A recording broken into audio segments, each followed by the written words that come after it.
assalaamu calaykum. Waxaa qur'aankeena kariimka ah dhexdiisa ku taala qiso ka tilmaaman oo ka duwan dhammaan qisooyinka intooda kale, taasoo uu Alle subxaanahu wa tacaala ku dhex sheegay kitaabkiisa oo nabigeenuna calayhi salaatu wasalaam inoo soo wariyey oo uu aadna inoogu sharaxay muhiimadda ay leedahay awgeeda. qisadaasuna waa qisadii asxaabul ukhduud ama kuwii godka u saaxiibka ahaa qisadooda. dabcan waxaan filayaa inaad horay u soo maqasheen qisadan magaceeda iyo qaar ka mid ah dhacdooyinkeeda. waxaan muuqaalkan gudihiisa idinkugu soo gudbin doonaa qisadan aadka u saamaynta badan iyo faahfaahinteeda oo aadka u layaabka badan, kuwaasoo qaar ka mid ah aadan horay u maqlin. waxaana daliil uga keeni doonaa qur'aanka kariimka ah iyo sunnadaba. daawasho wacan. balse ka hor inta aanan bilaabin, haddii aad nagu cusub tahay fadlan ha iloobin janalka inaad sabskaraib saarato si aad inoo dhiiro geliso, gambaleelkana furo si ay kuu soo gaaraan muuqaaladeena xiga. waxaa jiri jiray nin boqor ahaa oo aad u dulmi badnaa, kaasoo ilaahnimo sheegtay oo dadkana ku qasbi jiray in ay isaga caabudaan. waxaana la sheegaa in uu Yaman ku noolaan jiray. wuxuuna lahaan jiray nin saaxir ah oo dhagarqabe ahaa oo arrimo badanna ku caawin jiray. wuxuuna sixirkiisa la garab taagnaa oo uu u adeegi jiray boqorkan daalimka ah.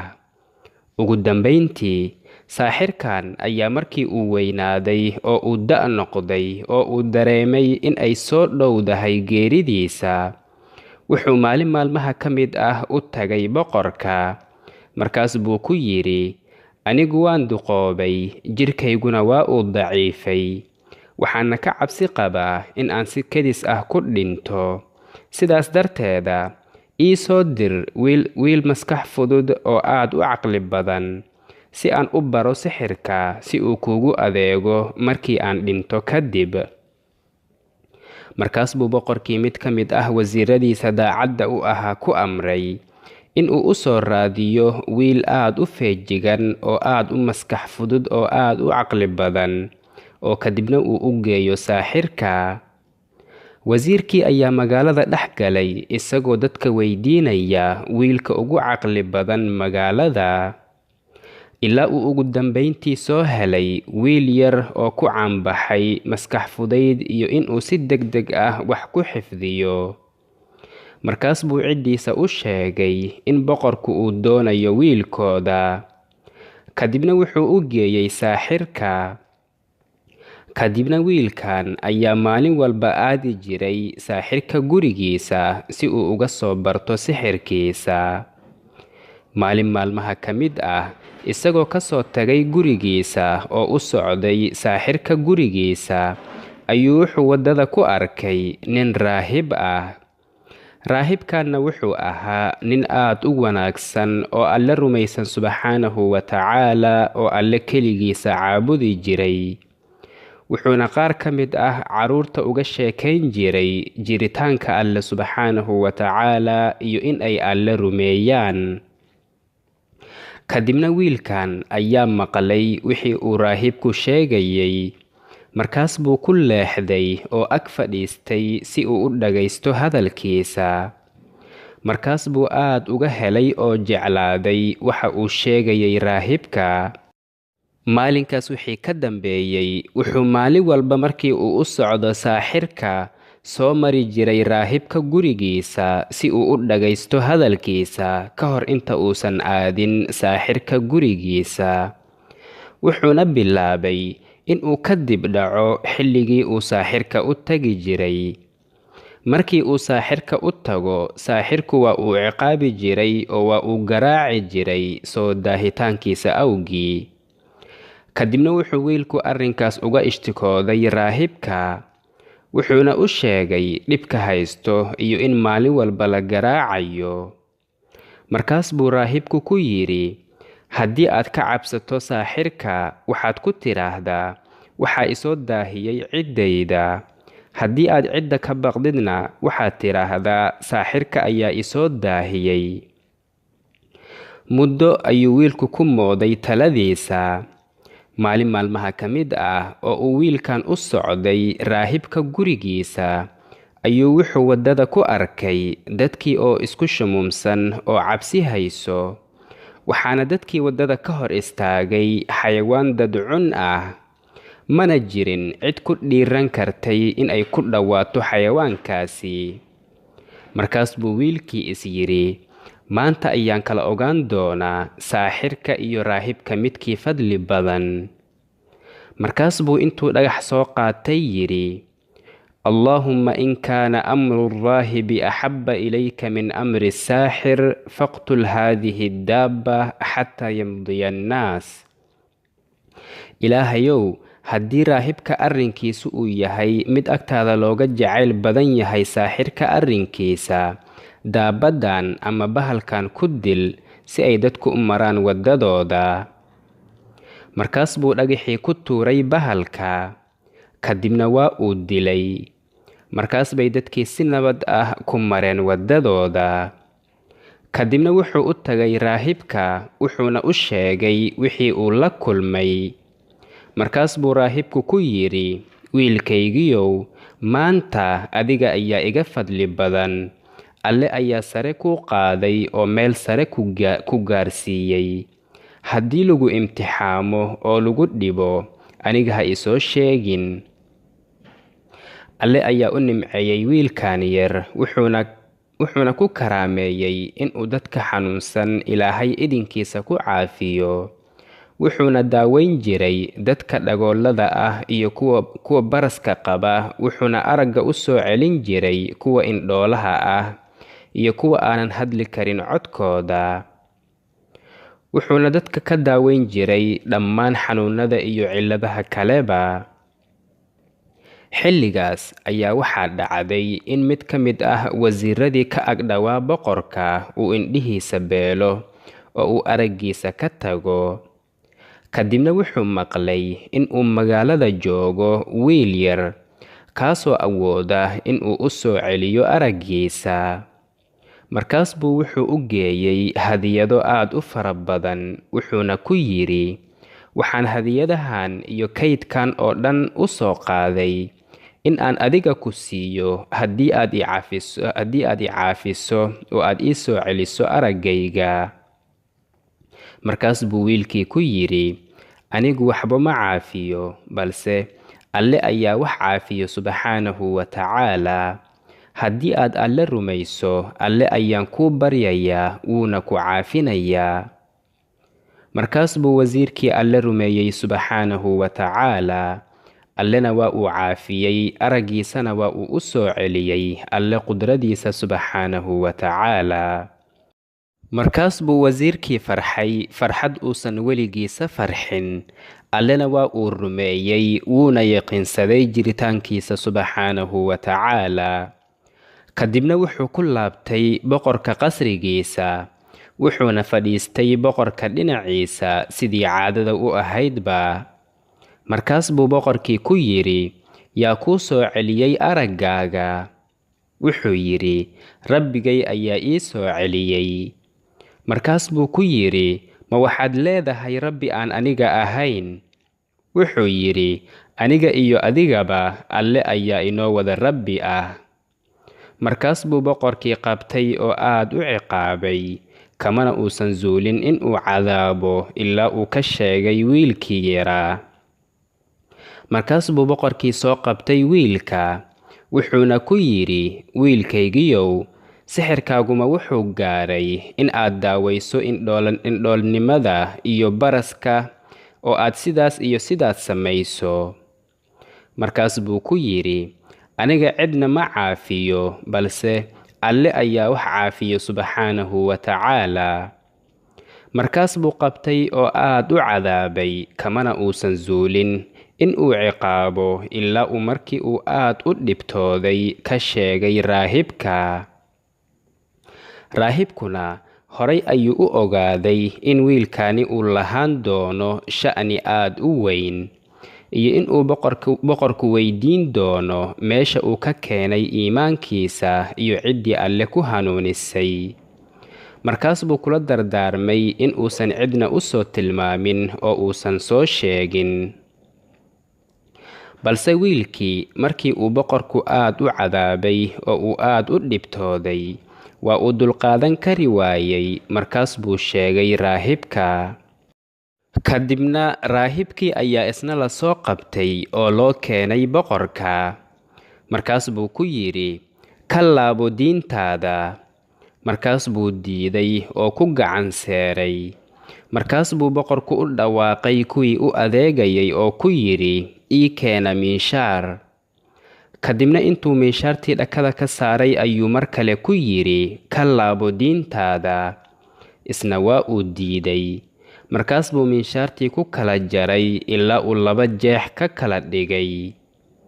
kadibna waxaa la keenay wasiirkii boqorka, waxaana lagu yidhi, ka laabo diintaada. markaas buu isaguna diiday oo ku gacan seeray. markaas baa isagana la kala jeexay oo 2 dhinac loo kala riday. kadibna waxaa la keenay wiilkii. wuxuu ku yidhi, ka laabo diintaada. isagiina waa uu diiday inuu ka laabto. markaas buu boqorku koox ka mid ah ciidankiisa ku amray in ay wadaan. wuxuuna ku yidhi, waxaad geysaan buurtii sidaas iyo sidaas ahayd. kadibna buurta la kora. markaad saartaan buurta dhakadeeda, kala dooransiiya.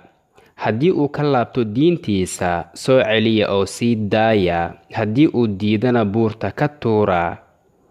markaas bay wadeen oo buurta la koreen. kadibna wiilkii ayaa yidhi, allaahumma kfinii sharrahum bimaa shi't. ilaahayow kuwan shartooda iga kaafi oo igaga filnow. markaas bay buurtii la gelgelatay oo dhulkiina la gariiray.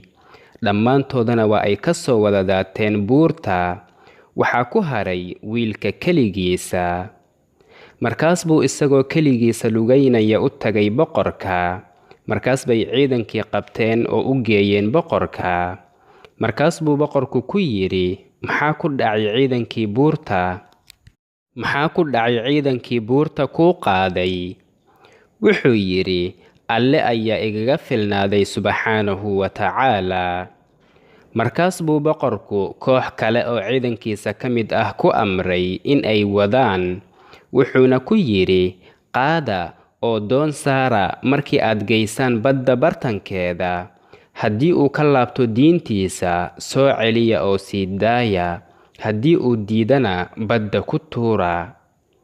markaas bay wadeen oo geeyeen badda bartankeeda. markaas buu wiilkii yidhi, allaahumma kfinii sharrahum bimaa shi't.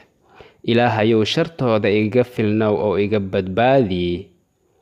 markaas bay doontii la qallibmatay. dhammaantoodana waa ay halaagsameen markii laga reebo wiilkii oo keligiisa soo haray.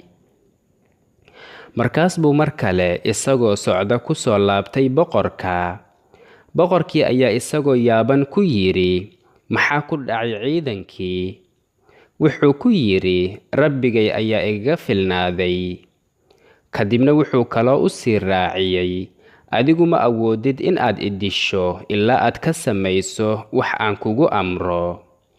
wuxuu ku yidhi, maxay yihiin? markaas buu wiilku ku yidhi, dhammaan dadka isugu keen hal meel. kadibna tiir igu xir. kadibna mid ka soo baxso fallaarahaygan. kadibna fallaarta saaro gamuunkaaga. kadibna waxaad tidhaahdaa, bismillaahi rabbilghulaam. waxaan ku bilaabayaa magaca wiilkan rabbigiisa. kadibna igu sii daay oo igu dhufo. haddii aad sidaas samayso ayaad i dili kartaa. haddii kale ima dili kartid. markaas buu boqorkii hal meel ku kulmiyey dhammaan dadka. hortooda ayuuna wiilkii tiirka ugu xiray. kadibna wuxuu fallaar ka soo baxsaday kinaanadiisa ama meeshii ay fallaaruhu ugu jireen. markaas buu fallaarta saartay gamuunka. kadibna wuxuu yidhi, bismillaahi rabbilghulaam. kadibna waa uu ku sii daayay. markaas bay fallaartii wiilka haleeshay. kadibna waa uu dhintay. markaas bay dadkii daawanayay wada dhaheen, آمنا برب الغلام آمنا برب الغلام آمنا برب الغلام waxaan rumaynay wiilka rabbigiisa waxaan rumaynay wiilka rabbigiisa waxaan rumaynay wiilkan rabbigiisa.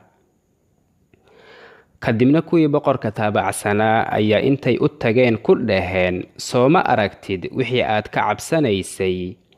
wallaahi waxaa kugu dhacay wixii aad ka baqaysay. dadkii waa ay wada rumeeyeen oo waa ay wada islaameen. markaas buu boqorkii ciidankiisa ku amray in ay qodaan god aad u weyn, kadibna ay ka buuxiyaan dhuxul iyo xaabo aad u fara badan. kadibna wuxuu ku shiday dab aad u weyn, wuxuuna ku amray in la kulmiyo dadka dhammaantooda. markaas bay isku soo aruuriyeen oo kulmiyeen. kadibna wuxuu ku yidhi, qofaan ka laabanin diintiisa ku tuura dabka. markaas bay dadkii kala dooransiiyeen in ay diintooda ka laabtaan oo ay gaaloobaan, ama in dabka lagu rido oo lagu gubo. markaas bay dadka intooda badan ku adkaysteen iimaankooda. markaas bay ku wada tuureen dabka, ilaa ay ka timid haweenay gacanta ku sidatay ilmo yar oo ay nuujinaysay. markaas bay gadaal isku giijisay iyadoo aad uga damqanaysay canugeeda yar in dabka ay la gasho oo uu la gubto. markaas buu alle subxaanahu wa tacaala ka hadashiyey canugeeda yar, wuxuuna ku yidhi, yaa ummaa isbirii fa innaka cala alxaq. hooyoy sabir, maxaa yeelay adigu xaq baad ku taagan tahay. markaas bay iimaankeeda ku sii adkaysatay. kadibna ciidankii ayaa dabka ku tuuray iyada iyo canugeedaba. balse ciqaabka alle subxaanahu wa tacaala ayaa ka adag kana xanuun badan. wuxuu alle subxaanahu wa tacaala isagoo ka hadlaya boqorkan iyo ciidankiisa yidhi, ina aladiina fatanuu lmu'miniina waalmu'minaati humma lam yatuubuu falahum cadaabu jahannam walahum cadaabu alxariiq. waxay qaar ka mid ah culimmadu sheegaan in adduunyadaba lagu gubay, oo kadib markii ay mu'miniinta gubeen uu dabkii godka uga soo baxay oo dhammaantooda ay ku wada gubteen. balse ma jiro daliil sugan oo caddaynaya arrinkaasi. wuxuuna alle subxaanahu wa tacaala aakhiro ugu diyaariyey cadaabkooda. cadaab ay ku guban doonaan ayaana u dambeeya. balse gubashada aakhiro ma ahan mid ay geeri iyo raaxo ka dambayso. hada wallahu subxaanahu wa tacaala aclaa wa aclam. وصلى الله وسلم وبارك على سيدنا محمد وعلى آله وصحبه أجمعين. والسلام عليكم ورحمة الله وبركاته. waxaan filayaa inaad ka wada faa'iidaysateen qisadan. haddii aad ka faa'iidaysatay, fadlan ha iloobin inaad like saarto oo aad la sii wadaagto asxaabtaada. haddii aad nagu cusub tahayna, fadlan ha iloobin janalka inaad subscribe saarato si aad inoo dhiiro geliso, gambaleelkana furo si ay kuu soo gaaraan muuqaaladeena xiga.